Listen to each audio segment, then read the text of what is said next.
Hello, sis. How you doing? Part two of the video. So on this one, we're going to show you how to log back into Caster once your account is set up, which should be from your the first video. You should have that set up already. If not, please go rewatch. It might take a minute, and it's okay. So once you have all that settled moving forward, we're going to go ahead and log on to Caster. So you're going to make sure you're back on your Caster website. So caster.fm, which www.caster.fm, and it'll go ahead and bring up the website. So you're going to want to go ahead and log in at the top, and it's going to say free accounts. So it's going to be the credentials that you have created, the username and the password. Mine is automatically set to come up because I have so many passwords and usernames for different things I will forget. This is the capture. It gives you at least 4 letters to always type in for security reasons. Sometimes I get them wrong, so don't feel bad if you do. It'll tell you. They'll just give you another one to try. Okay, I got it right on first try. So this will, of course, pop up when you get into your menu, your account. Okay, so for the current moment, we want to go ahead and make sure that the server is offline. So you're going to go ahead and come to your downloads, and we're going to download Mixxx, which Mixxx looks like this. If I can get it to come on the screen, my computer's a little slow. So this is actually Mixxx. So this is what you're going to be downloading. So get that out the way. Alrighty. So we're going to go ahead and right click on Mixxx and hit open link in new tab. It might take a moment to come up. My internet's a little bit slow, but a little bit better than what I had before. Alrighty, so you're going to go ahead and click on the orange button that says download. It's going to take you to the most current available version of Mixxx, which is currently 2.33, which might be different whenever you decide to download it, if not immediately after this video. Just whenever they issue a new download. This is the stable version, so you should be okay. It works for Windows 10 and Windows 11. I don't know which one you currently have as far as Windows operating system, but I'll work on them. So once you have downloaded, of course, you know the little menu is going to pop up. You download it. Alrighty, so you can exit out of here, and once it's officially downloaded, don't open it up just yet. You're going to go ahead and come back to your CasterFM, and it's going to come up. You're going to have to download a lame encoder. What this is going to do is allow you to broadcast live over the air your music. If you do not have this installed, it will give you a connection error when you try to go into Mixxx to connect live. So you're going to have to make sure you download this. And what's going to happen is after you download it, it's going to come up in a zip file. What I recommend also doing before I download this is if you go to Google and you Google 7-zip, and they got the 64 gigs, it will download a zip file extractor automatically once it's installed, and then I'll show you from there. So actually, if you either go to Google or you can type in www.7-zip.org, O-R-G, it'll pull this website out, and the link will be at the top, 64 gigabytes, and you download it, and you should be good to go. Alrighty, so back to the lame encoder. So what you're going to do is you're going to right click on the lame encoder and hit open link in new tab. Because if not, it'll take over your Caster and you'll have to backspace and everything. So, alright. So like I said, I imagine you do have the 64 gig. So this is the lame encoder that you're going to need to download. So what you're going to do is you're going to go ahead and you're going to click on it, and it should automatically set a download. What I usually do for this particular file is I hit save as, because I want to make sure I put it somewhere where I know it's at. So I go to downloads, desktop, not downloads, desktop, and I hit save. And I'll let it save for a few moments. Okay. Alrighty, so here's my desktop, and I am really, really sorry. It's kind of messed up. I really need to organize. I'm going to be looking for the lame encoder file, which should have popped up by now. Oh, there it is. Okay, so once you got your zip extractor installed, and this pops up, what you're going to do is easiest way is you're going to right click on the file, and it should be called lame.enc.rar, and I believe RAR is another file type for a file that's zip file. So you're going to go ahead and you're going to right click on it, come to 7-zip, and you're going to hit extract files. Once you click that, this little thing's going to come up. It's going to ask you where you want to extract it to. You shouldn't have to mess with any of this. You just hit OK and let it do its magic. It might take a minute. What it's going to do is open another folder. You double click it. Okay, and this is the lame encoder. And you double click it. Oh, sorry. You don't want to do that. So once it opens up, don't double click it. What you're going to do is you're going to open up another file in Explorer, and you're going to go to your C drive, which is mainly where all your stuff, your programs should be installed at. So go to this PC if you have Windows 10, and then you go to your Windows C drive, and you go up to Program Files. Now, once you're in Program Files, you look for Mixxx, M-I-X-X-X, which should be around here in the Microsoft section. So you're going to double click it. And what you're going to do is you're going to go ahead and go back into this other folder, and you're going to take it and you're going to right click it and drag it into that Mixxx directory, which is this section. And you go ahead and you release it, and you just hit move. And what that's going to do is it's going to go ahead and put it in here, and it should go ahead and not have the connection error anymore. I know it's a kind of little bit difficult thing. It's a pain, but it has to be done.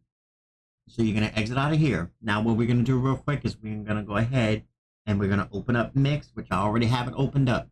When you're going to open up for the first time, what it's going to ask you is to go ahead and select where your music is. So wherever you save your music on your computer is where you're going to go ahead and add it at.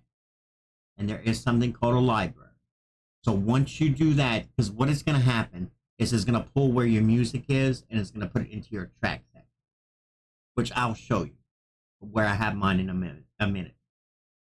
So what you're going to do is go ahead and, like we have library, what it'll do is every time if you click rescan library, rescan, I can't even talk, rescan library, what it's going to do is it's going to rescan, and whatever music you add, if you add songs later on into that same folder, it's going to go ahead and make sure that it's in Mixxx available. So, and there's a couple of things you can do. I will show you Auto DJ real quick as we finish everything up, because what Auto DJ does is it's set to where it will constantly play music, and you don't have to keep adding music to your deck. So it's going to automatically pull music continuously. So there's no stop in music flow. So you're going to go ahead and go into options and preferences. Okay. So basically here, you really don't have to mess with too many of the settings. Two main important ones is your sound and hardware. For mine, if you go all the way down to where it says output, you just can go to the master one. I put my primary sound driver, which is my speakers. And what you're going to do is go to input. Input is if you decide to go ahead and talk with a microphone. If you're going to be live broadcasting with a microphone, then you would go down and select where it says microphone 1 and select your microphone. I just bought me a new microphone and a webcam, so I had to reset everything up. So hopefully next time I talk over the radio, it's going to be a lot better. So yeah, so once you have these settings going, I always recommend hit apply. What apply is going to do, which I'm sure you know, is it's just going to save it, but it won't close the window. If you hit OK, it's going to save it and close the window. So hit apply to make sure whatever settings you make changes to that you're comfortable with. Hit apply. So next thing you're going to go to is live broadcast. This is the information that you're going to be taking from your Caster website, your dashboard, which I'm going to show you right here. You're going to have to make sure your server is online. So you're going to click that and type in the little capture. See, I didn't do it right.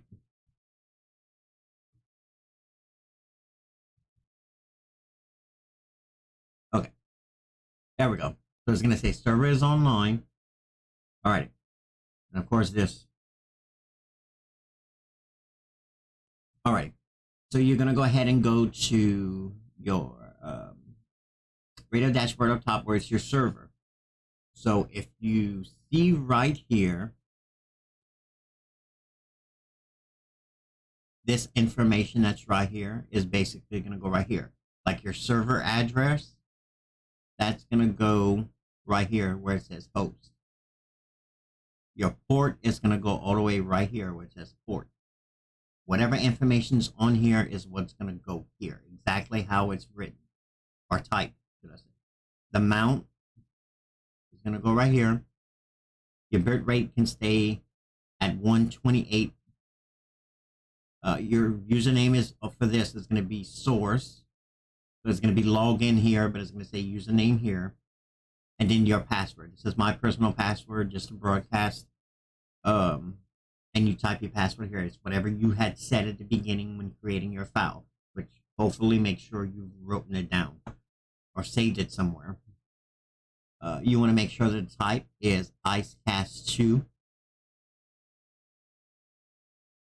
And you want to make sure you hit public stream. Make sure it's on the check. And then you can just type in your stream name, whatever you desire. Make sure, though, the next one, your website, whatever the website is, which if you go back here, actually, let me show you a better way. Your website, which is right here, this is going to be it. You're going to take it, copy it, and you can paste it into here. Then you can put your description, and then that's basically it. You just hit OK, which I may cancel because I already got my settings. Once you hit OK, then Caster should be configured. So wherever you have your music should pop up in tracks. And if you go back to options and preferences, it will show you in your library. You can add more, but these are the sources of where my music is. It's on my E drive, which is my backup hard drive. But you can save it anywhere. Just remember not to change really anything willy-nilly because it has to have the exact address. You'll have to go back to add where your music is every time if you start moving music around in different folders, la-da-da. So I have my 90s music, my 80s music, my 90s music, and some new kids on the block. I have a lot more, but for some reason it's not showing when I add it. But this is where your music source should go. You can add, remove, or relink. So that's basically where your music is going to be at. Directory of where it's going to be at. That's why it says music directories. Okay, so once you got this, look, I'll show you something even easier over here. If you click right here where it says miscellaneous, it's going to say rescan library on startup. If you click that and you click OK, I'm going to hit cancel because I already got saved. Every time you're going to open up Mixxx to use it, it's going to automatically rescan your library. So if you've added any music in there since your last visit or opening the program, la la la la, if you put it in that directory that it's going to be pulling from Mixxx, it's going to go ahead Once you open it up, it's going to automatically rescan your library, and your new tracks will be added along with anything else you had prior into this tracks area. Now, for auto DJing, whatever songs you want, what I done was I made a playlist of my 80s music, and that is so easy. All you do is you right click and hit create new playlist, and you put the name of whatever you desire to playlist on, and it'll pop up like this. And then you go ahead and you just drag your 80s music from your folder, or not 80s music, but whatever music you have that you're trying to organize. Just go ahead and pull it, copy it, and then drag it, and it'll pop up here. Now to add it to auto DJ, which is right here, I'll go ahead and remove mine and kind of show you. Okay, there we go. All right, I'm gonna go ahead and remove mine. Okay, so if I want to add stuff to, like, add my 80s music to auto DJ, I click on my 80s folder. I'm gonna click on the first one. I'm gonna shift held down on my keyboard, shift and my mouse, and I'm just gonna click all the way through it. I rated something. So what I'm gonna do is I'm gonna right click while it's highlighted, and you can just add query, add to auto DJ query top. You're gonna click this,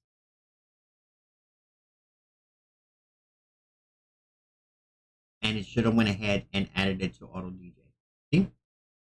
So to start auto DJ, there's a little button right here where it looks like a little Android type of person, and when you hover over it, it's gonna say enable auto DJ, or you can shortcut by Shift 12, I believe.